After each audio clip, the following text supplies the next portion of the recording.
Hello hi welcome नमस्ते, मेरा नाम ऋतिक और आज हम फिर से बात करने वाले हैं एक और इंटरेस्टिंग कंसेप्ट के ऊपर। तो ये वीडियो सेमेस्टर 6 के उन बच्चों के लिए मोस्ट इंपोर्टेंट होने वाली है जिनके पास सब्जेक्ट है इंडियन ग्रोथ एंड डेवलपमेंट। तो चलिए शुरू करते हैं आज की वीडियो को और आज हम बात करेंगे लेसन नंबर 3 के एक और इम्पोर्टेंट कंसेप्ट के बारे में। और इस कंप्लीट सीरीज के नोट्स ऑलरेडी प्रिपेयर हो चुके हैं with important question answer PDF. जिन बच्चों को नोट्स परचेज करने हैं वो इस नंबर पर जाए 9667836336 में व्हाट्सएप करके नोट्स भी ले सकते हैं। और हम चालू करते हैं आज का कंसेप्ट। जो हमारा आज का कंसेप्ट है वो है various technological and institutional measures by government. यानी गवर्नमेंट ने ठीक है एग्रीकल्चर को बढ़ावा देने के लिए किन किन चीज़ों के ऊपर काम किया वो सब हम डिस्कस करेंगे। कौन कौन सी पॉलिसीज नई लेके आए, किस किस तरीके की हेल्प करी फार्मर्स को, वो सब समझेंगे आज की वीडियो के अंदर। तो चलो शुरू करते हैं आज की वीडियो को। तो पहला पॉइंट हमारे पास क्या है, यहाँ पे क्या है पहला पॉइंट कलेक्टिवाइजेशन। अब ये क्या है, जो भी एफर्ट्स है ना ठीक है उसको इकट्ठा कर दिया गया, यानी कि ऐसा बनाया गया सिस्टम कि जो फार्मर्स है वो एक दूसरे को कोऑपरेट करें, सब इकट्ठे मिलकर एक साथ प्रोडक्शन को इंक्रीज करने की कोशिश करें, तभी जो है वो एग्रीकल्चरल लेवल पे प्रोडक्शन को बढ़ाया जा सकता है। वरना और कोई तरीका नहीं है जिसके जरिए हम जो है प्रोडक्शन को बढ़ा सकते हैं।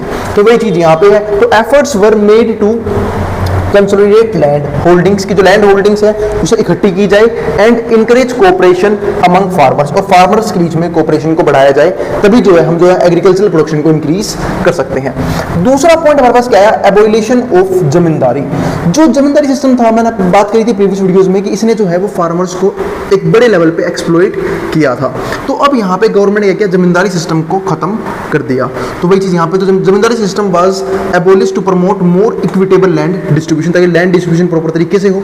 ठीक है, फार्मर्स को अगर लोन वगैरह लेना भी है तो उन्हें जमींदार के पास ना जाना पड़े, वो डायरेक्टली बैंक के पास आ सकते हैं, जो हम आगे पढ़ेंगे भी। ठीक है, वहां पे उन्हें इजीली लोन अवेलेबल हो जाएगा कम इंटरेस्ट रेट पे, जिनके जरिए उनका जो एक्सप्लोइटेशन है वो क्या हो जाएगा, कम हो जाएगा। क्योंकि पहले जमींदार थे ठीक है वो बड़े लेवल पे एक्सप्लोइट करते थे, भाई इंटरेस्ट ज़्यादा चार्ज कर रहे हैं लोन के ऊपर। ठीक है, या फिर जो है अगर उन्हें लेबर भी रखने हैं अपने जमीनों के ऊपर तो उनको वेज रेट काफी कम दे रहे हैं। ठीक है, तो वो चीजें जो है ना वो कहीं ना कहीं एक बड़े लेवल पे दिक्कत करती थी एग्रीकल्चर प्रोडक्शन को इंक्रीज करने में। उन चीजों को यहाँ पे गवर्नमेंट ने खत्म कर दिया। उससे नेक्स्ट पॉइंट हमारे पास क्या आया, तीसरा पॉइंट ठीक है लैंड रिफॉर्म्स। अभी लैंड रिफॉर्म्स का एक मिनट रुकना फिर देखता हूँ आगे। चलो आगे देखते हैं। हाँ, तो मैं क्या बात कर रहा था यहाँ पे अगले पॉइंट में लैंड रिफॉर्म्स के बारे में। अभी लैंड रिफॉर्म क्या वो देखते हैं। तो land reform laws were enacted although their implementation varied across regions. यानी कि जो लैंड रिफॉर्म्स हैं वो लेके आए गए। ठीक है, कि भाई लैंड को लेके जो भी चेंजेस करने हैं, जो भी नई पॉलिसी लेके आनी है वो इसके तहत आई थी। तो लैंड रिफॉर्म लेके आया गया।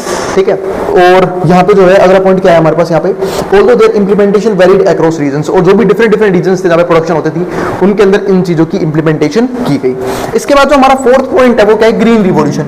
इसके ऊपर तो मैं काफी बार बात कर चुका हूं। तो ग्रीन रिवॉल्यूशन चलाया ही इसलिए गया था जब हमारा जो एग्रीकल्चरल ग्रोथ है जब वो स्टैग्नेंट हो गया, उसको ठीक करने के लिए, वापस ग्रोथ दिलवाने के लिए एग्रीकल्चर के अंदर हमने ग्रीन रिवॉल्यूशन जो है वो चलाया था, जहां पे हमने HYV सीड्स भी यूज किए गए थे। ठीक है, इरिगेशन के अच्छे मेथड्स यूज किए गए थे और टेक्नोलॉजिकल एडवांसमेंट के ऊपर भी ध्यान दिया गया था। तो वही चीज यहाँ पे है। तो green revolution driven by technological advancements, तो ये किसके साथ थी, टेक्नोलॉजिकल एडवांसमेंट के साथ थी। Was aimed at significantly increasing agricultural productivity, ताकि जो एग्रीकल्चरल प्रोडक्टिविटी है उसको बड़े लेवल पे इंक्रीज किया जा सके, और इंक्रीज हुआ भी था। उसके बाद जो हमारा एक नेक्स्ट पॉइंट है वो क्या आता है हमारे पास यहाँ पे, व्हाइट रिवॉल्यूशन। अबे व्हाइट रिवॉल्यूशन क्या है वो देखते हैं। तो also known as operation flood. ठीक है, अब यहाँ पे क्या हुआ, ऑपरेशन फ्लड इसको हम बोलते हैं, जहां पे जो है ना वो बाढ़ लाई गई। बाढ़ किस चीज की, पानी की नहीं, दूध वगैरह की, यानी कि डेयरी प्रोडक्ट की, यानी कि जो मिल्क की प्रोडक्शन है उसकी इंक्रीमेंट पे ध्यान दिया गया था। इसीलिए इसको हम क्या बोलते हैं, व्हाइट रिवॉल्यूशन बोल के चलते हैं। तो वो भी हमारा इसी का पार्ट बन जाता है। तो also known as operation flood, the white revolution focused on enhancing dairy production and distribution. जो डायरी प्रोडक्शन है वो भी इंक्रीज होना चाहिए और उसका डिस्ट्रीब्यूशन भी क्या होना चाहिए, अच्छे तरीके से होना चाहिए। तो वो चीज थी हमारी इस मुहिम के तहत। तो व्हाइट रिवॉल्यूशन से चलाया गया था। तो ग्रीन रिवॉल्यूशन में बात करी किस चीज की, कि जो हम जो भी अनाज उगा रहे हैं खासकर चावल और गेहूं उसकी प्रोडक्शन को राइज किया जाए, और व्हाइट रिवॉल्यूशन में दूध की प्रोडक्शन के ऊपर ध्यान दिया गया था। उसके बाद हमारा सिक्स्थ पॉइंट है वो क्या है, कॉम्प्रिहेंसिव लैंड डेवलपमेंट। अब एक कॉम्प्रिहेंसिव लैंड डेवलपमेंट क्या है, हम सब जानते हैं कि भाई इंडिया की पॉपुलेशन है वो लगातार राइज कर रही थी, और अगर पॉपुलेशन लगातार राइज कर रही है और अगर हम प्रोडक्शन को नहीं बढ़ा पा रहे हैं सेम रिसोर्सेज के साथ, तो बहुत बड़ी दिक्कतें फंस सकते सकते थे हम, ठीक है, कि जब तक भाई, क्योंकि देखो पॉपुलेशन बढ़ रही है तो डिमांड बढ़ेगी और हम उस हिसाब से अगर सप्लाई नहीं कर पा रहे हैं तो कई लोगों को भाई जो है भूखे प्यासे यानी कि भुखमरी में जीना पड़ सकता है। तो वही चीज यहाँ पे थी ड्यूरिंग 1980s एंड 1990s। ये सब काम कब हुए? 1980s और 1990s के टाइम पे। क्योंकि देखो 1965 से 90 या फिर मैं 1960 से 1980 का वो टाइम पीरियड था जहां पे हमारा ध्यान जो है वो ज्यादातर जो है वो वॉर वगैरह में सिमट के रह गया था, इसलिए हमने उस टाइम पे ग्रोथ के बारे में ज्यादा ध्यान नहीं दिया। लेकिन 1980 और 1990s के टाइम पे a comprehensive land development programme was introduce. तो यहाँ पे एक लैंड डेवलपमेंट प्रोग्राम इंट्रोड्यूस करवाया गया, integrating institutional and technical reforms, जहां पे हम जो है वो टेक्निकल रिफॉर्म्स वगैरह भी लेके आए ताकि जो जमीनें हैं वो थोड़ी सी ज्यादा हो और रिसोर्सेज ज्यादा होने के साथ जो लैंड है वो भी क्या हो, डेवलप हुआ है प्रॉपर तरीके से। अगला जो पॉइंट हमारे पास वो यहाँ पे क्या आया, क्रॉप इंश्योरेंस। अब ये क्रॉप इंश्योरेंस क्या है वो समझते हैं। तो crop insurance programmes were launched to protect farmers against natural disaster. तो जो क्रॉप इंश्योरेंस प्रोग्राम था ना उसको हमने क्यों चलाया था यहाँ पे, उसको हमने यहाँ पे इसलिए चलाया था ताकि हम जो है यहाँ पे फार्मर्स को प्रोटेक्ट कर सके अगेंस्ट नेचुरल डिजास्टर।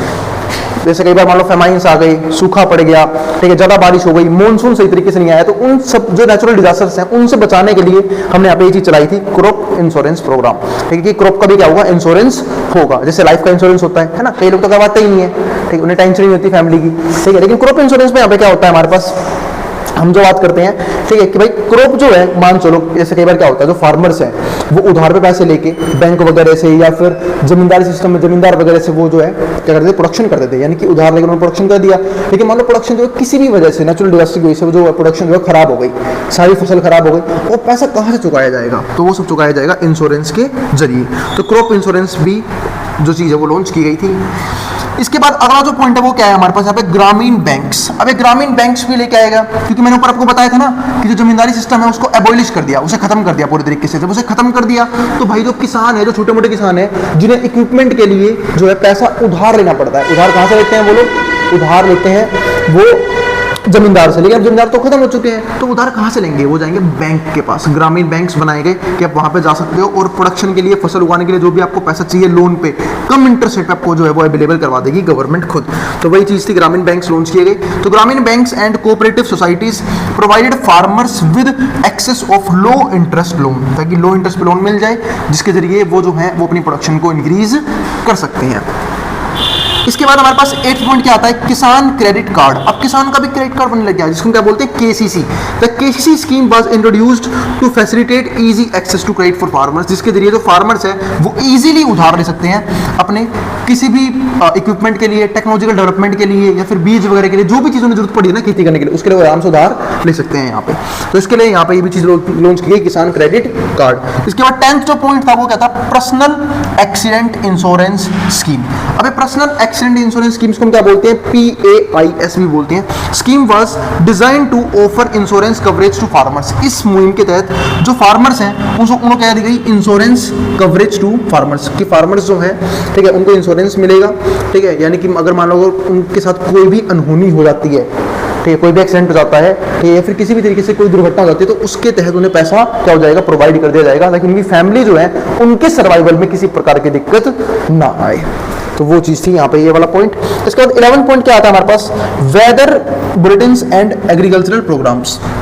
तो these were broadcast on radio and television to improve information dissemination to farmers. तो ये एक तरीका था जिसके जरिए जो है हम एक तरह से फार्मर्स के अंदर अवेयरनेस लेके आ रहे थे चीज़ों को लिए, यानी कि उनके एजुकेशन के लिए कि भाई खेती जो है वो किस तरीके से करनी चाहिए। तो यहाँ पे हम लोगों ने क्या चलाए, broadcast on radio and television की ब्रॉडकास्ट चलाए गए, रेडियो के ऊपर भी और टेलीविजन के ऊपर भी, ताकि जो फार्मर्स थोड़े से अवेयर हो पाए और अवेयर होकर अपनी प्रोडक्शन को इंक्रीज कर पाए कि भाई प्रोडक्शन किस तरीके से इंक्रीज होना चाहिए, सोइल टेस्टिंग क्या होती है, जो सीड्स है वो कौन से यूज होने चाहिए, पेस्टिसाइड कौन से यूज करनी चाहिए, फर्टिलाइजर्स कौन से बेहतर होते हैं, ठीक है। तो वो सब चीजें कब पता लगेंगे, जब उनके प्रॉपर एजुकेशन होगी, उसके जरिए जो है वो अपनी प्रोडक्टिविटी को इंक्रीज कर सकते हैं। सिर्फ टेक्नोलॉजिकल डेवलपमेंट से कुछ नहीं होता, उस टेक्नोलॉजी को अच्छे तरीके से अप्लाई करना भी जो है वो फार्मर्स को आना चाहिए, और वो कब होगा, जब हम उन्हें अच्छे तरीके से एजुकेशन प्रोवाइड कर पाएंगे। तो वही चीज थी इस पॉइंट के अंदर।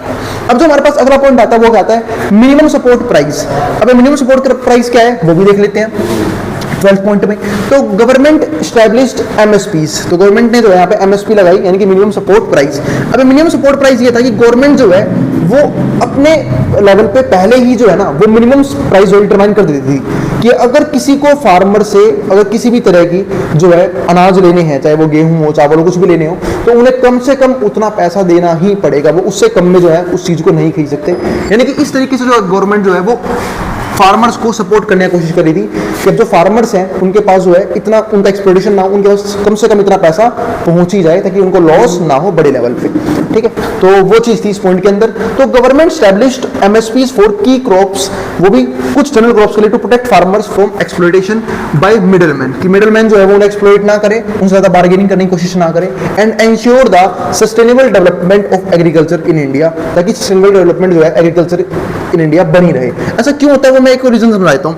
अगर मान लो कि फार्मर्स को एक्सप्लोइट किया गया, उनका प्रॉफिट कम हुआ, उनको लॉस होना शुरू हो गया, तो वो जो है धीरे धीरे फार्मिंग बंद कर देंगे, और जब फार्मिंग बंद कर देंगे तो हम जो है सस्टेनेबल डेवलपमेंट नहीं कर पाएंगे एग्रीकल्चर का। तो उस चीज को रोकने के लिए गवर्नमेंट ने ये इनिशिएटिव लिया था कि हम जो है वो पहले ही मिनिमम सपोर्ट प्राइस डिटरमाइन कर देंगे कि अगर किसी को भी किसानों से अनाज खरीदना है, ठीक है, तो उसे कम से कम वो प्राइस पे करना ही पड़ेगा ताकि किसानों को लॉस ना हो, एक अच्छे खासे प्रॉफिट हो फिर भी रहे, ताकि प्रोडक्शन पे किसी प्रकार की दिक्कत ना आए।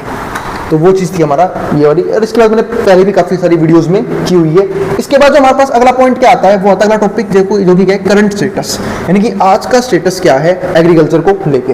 तो approximately 89.4% of farmer households in the country own less than 2 hectares, मतलब इतने लोग जो है ना 89.4% लोग वो जो है उनके पास 2 हेक्टेयर से भी क्या है कम की जमीनें हैं।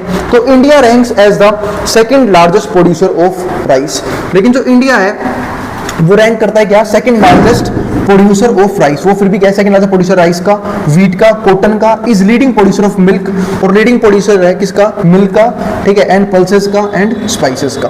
तो ये चीजें चल रही है यहाँ पे हमारे पास। अगला पॉइंट क्या आता है हमारे पास यहाँ पे एग्रीकल्चर। अगर मैं बात करूँ एग्रीकल्चर की, तो एग्रीकल्चर में जो है वो लिवलीहुड किस तरीके का वो डिस्कस करते हैं। तो पहला पॉइंट क्या है, लिवलीहुड। तो सपोर्ट्स 42.3% ऑफ पॉपुलेशन, यानी कि जो हमारे पास 42.3% ऑफ पॉपुलेशन है वो कहीं ना कहीं अपने जीवन यापन के लिए सिर्फ किस पे डिपेंडेंट है, एग्रीकल्चर के ऊपर ही डिपेंडेंट है आज के टाइम में भी। दूसरा पॉइंट हमारे पास क्या आता है, जीडीपी कंट्रीब्यूशन। अगर हम बात करते हैं जीडीपी कंट्रीब्यूशन, लेकिन हाँ वो फिलहाल जो है वो बहुत कम है, तो कंट्रीब्यूट्स 18.2%, मतलब 18.2% जो, मतलब इतने लोग इन्वॉल्व होने के बावजूद भी सिर्फ जीडीपी जो कंट्रीब्यूशन है वो कितने का है, 18.2% का है to India GDP at current prices, current price के बेस पे।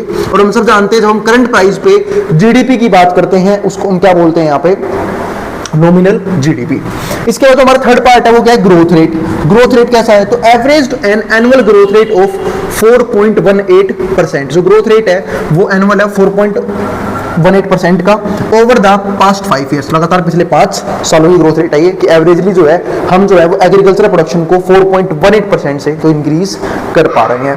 इसके बाद फोर्थ पॉइंट क्या आता है, फूड ग्रेन स्टॉक। अबे फूड ग्रेन स्टॉक क्या है, तो 40% of India's food stock is distributed for free, मतलब जो 40% जो इंडिया का फूड स्टॉक है, ठीक है, वो गवर्नमेंट जो फ्री में डिस्ट्रीब्यूट कर देती है 2/3 of the population. 2/3 of the population है कि जो भी लोग गरीब हैं, बीपीएल के नीचे आते हैं, या फिर अलग अलग तरह की पॉलिसी के तहत जो है इन अनाजों को, जो खासकर की जैसे कि सबसे ज्यादा जो रीकिन अनाज होता है गेहूं का, चावल का, उनको जो है गवर्नमेंट फ्री में डिस्ट्रीब्यूट कर देती है ताकि किसी को खाने पीने की दिक्कत ना आए। लेकिन फिर भी मैं बात यहाँ पे कहना चाहूंगा कि इतना सब कुछ होने के बावजूद भी हमारे देश में बहुत से लोग ऐसे हैं, और बहुत से करोड़ों लोग ऐसे हैं, ठीक है, जो अभी भी स्टारवेशन भुखमरी में क्या है, जिंदा है, जो कि गवर्नमेंट जो है पूरी कोशिश कर रही है कि डिस्ट्रीब्यूशन सिस्टम जो है वो प्रॉपर तरीके से मेंटेन किया जाए। लेकिन ये सिर्फ वो भी क्यों रहा है, लैक ऑफ डिस्ट्रीब्यूशन सिस्टम की वजह से, क्योंकि हमारे देश में जो है ना बहुत सारा अनाज जो है, इतना प्रोडक्शन होता है कि बहुत सारा अनाज जो है सड़ जाता है, लेकिन फिर भी कई लोगों के पास प्रॉपर टाइम पे वो नहीं पहुंच पाता।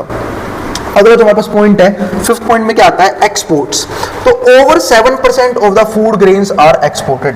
जो 7% जो फूड ग्रेन ना हम एक्सपोर्ट भी कर देते हैं, हमारे पास इतनी प्रोडक्शन होती है। अब हमारे पास आता है इसके अलावा कुछ अलाइड एक्टिविटीज भी हैं। अब ये अलाइड एक्टिविटीज कौन कौन सी हैं उस पर ध्यान देते हैं, यानी कि कौन कौन सी एक्टिविटीज ऐसी हैं जो हम एग्रीकल्चर के अलावा करते हैं एग्रीकल्चर की हेल्प से, मतलब प्राइमरी सेक्टर का पार्ट ही बनता है, जिसमें से एक तो आता है लाइफ स्टॉक। अब लाइफ स्टॉक क्या है, तो share of life stock in agricultural GVA, ठीक है, ये सब बोलते हैं gross value added increased from 24.38% in 2015 14-15 to 30.23% in 2022-23। मतलब 2014-15 में जो है ना ये सिर्फ कितना था 24.38%, लेकिन बाद में कितना हो गया हमारे पास 30.23% 22-23 के अंदर। तो ये हमारे पास क्या है कि लाइफ स्टॉक जो है ना हम वो भी इंक्रीज कर रहे हैं। क्यों इंक्रीज कर रहे हैं एग्रीकल्चर की हेल्प से? क्योंकि देखो एग्रीकल्चर में ना बहुत सारा जो अनाज उगने के बाद बहुत सारा वेस्ट प्रोडक्ट बचाता है। अब जो है किसान ये सोचते हैं कि हम इस वेस्ट प्रोडक्ट से भी कैसे पैसा कमा सकते हैं, तो उसका जरिया क्या है कि हम जो है वो लोग जो पशुपालन शुरू कर देते हैं, यानी कि एनिमल हस्बेंड्री शुरू कर देते हैं। भाई बकरी वगैरह पाल ली, भेड़ वगैरह पाल लिए, जहाँ पर चीज पाले गाय भैंस वगैरह पाल ली, जिसके जरिए एक तो मिल्क का प्रोडक्शन इंक्रीज होता है, या फिर अगर किसी ने भेड़ वगैरह पाल ली है, बकरी वगैरह, तो वहां से जो है वूल वगैरह की प्रोडक्शन भी क्या हो सकती है, की जा सकती है। ठीक है, तो जो टेक्सटाइल इंडस्ट्री में काम आ जाएगी। तो ये चीज भी इंक्रीज हुई है सिर्फ किस चीज की वजह से? एग्रीकल्चर की वजह से। इसी को हम क्या बोलते हैं? Allied activity of agriculture. इसके अलावा एक चीज और होती है, दूसरा पॉइंट क्या है हमारे पास? फिशरीज। अब फिशरीज क्या है कि बहुत से लोग जो हैं वो मछली पालना का काम भी करते हैं, यानी कि जिनके आसपास जो है वो पानी वाला एरिया पड़ जाता है, तालाब वगैरह पड़ जाते हैं, तो वो जो है मछली पालन पर भी ध्यान देते हैं। तो the contribution of fisheries to agriculture GVA grew from 4.44% in 2014-15, यानी कि 14-15 में से भी कितना था 4.44%, लेकिन बाद में कितना हो गया ये 7.25% इन 22-23। तो इसमें भी एक इंक्रीमेंट देखने को मिला। और जो बाद में यही फिश है ये मार्केट में सेल होती है। ठीक है, हम कई बार जो है वो अच्छी क्वालिटी की फिश जो है एक्सपोर्ट भी करते हैं और सेल करते हैं अपनी डोमेस्टिक मार्केट के अंदर, जो जिससे लोग जो है वो मीट प्रोडक्ट के लिए यूज करते हैं, जो भी नॉन वेजिटेरियन होते हैं उनकी बात कर रहा हूं मैं यहाँ पे। थर्ड पॉइंट क्या आता है हमारे पास यहाँ पे? परफॉर्मेंस। अगर मैं बात करूं परफॉर्मेंस की, तो both livestock and fisheries have outperform traditional crop such as cereals. तो दोनों ने जो है ना काफी अच्छा परफॉर्म किया है, चाहे वो हमारा लाइव स्टॉक हो चाहे वो हमारा फिशरीज हो। तो ये जो है ना पूरा टॉपिक था कि एग्रीकल्चर जो है वो हमारा स्टार्टिंग लेवल से कैसे ग्रो कर रहा है। ठीक है, उसका करंट स्टेटस क्या है वो हमने देख लिया आज की वीडियो के अंदर, और अलाइड एक्टिविटीज जो है जो एग्रीकल्चर की हेल्प से हो रही हैं वो कैसे ग्रो कर रही हैं एग्रीकल्चर की वजह से, हमने वो चीजें भी यहाँ पे देख ली। और हमने यहाँ पे ये भी देख लिया कि गवर्नमेंट जो है वो किस किस तरह के इनिशिएटिव लेके आई ताकि जो किसानों को कम से कम एक्सप्लॉइट किया जा सके। ठीक है, प्रोडक्टिविटी को इंक्रीज करे, टेक्नोलॉजिकल डेवलपमेंट इन एग्रीकल्चर उसको बढ़ाया जा सके। तो ये कुछ मेजर चीजें थी जो गवर्नमेंट के ध्यान में थी, गवर्नमेंट ने उसके तहत जो है वो काम भी किया और ऐसी वो चीजें सारी दूर करी जिनके जरिए किसानों को एक्सप्लॉइट किया जा सकता है, जिसमें से एक क्या था हमारा जमींदारी सिस्टम का एबॉलिशन, है ना, उसे खत्म कर देना। तो उम्मीद है आपको आज की वीडियो समझ में आ गई होगी। फिर भी कोई भी टॉपिक, कोई भी डाउट, कोई भी क्वेरी हो, आप कमेंट बॉक्स में कमेंट कर देना, मैं उस क्वेरी को सोल्व करने की पूरी कोशिश करूंगा। और मिलेंगे अगली वीडियो में, ठीक है, जहाँ पे हम बात करेंगे इसके नेक्स्ट टॉपिक के बारे में। अब जिसको जो उतारना उतार सकता है, मैं उतार बोर्ड के सामने से। और अगर वीडियो पसंद आई हो तो वीडियो को लाइक किए बिना मत जाना और चैनल को सब्सक्राइब भी कर देना और उन बच्चों में शेयर भी कर देना जिन बच्चों का एग्जाम होने वाला हो सेम सब्जेक्ट का। ठीक है, और व्हाट्सएप पर आप इस नंबर पर व्हाट्सएप करके नोट्स भी ले सकते हैं।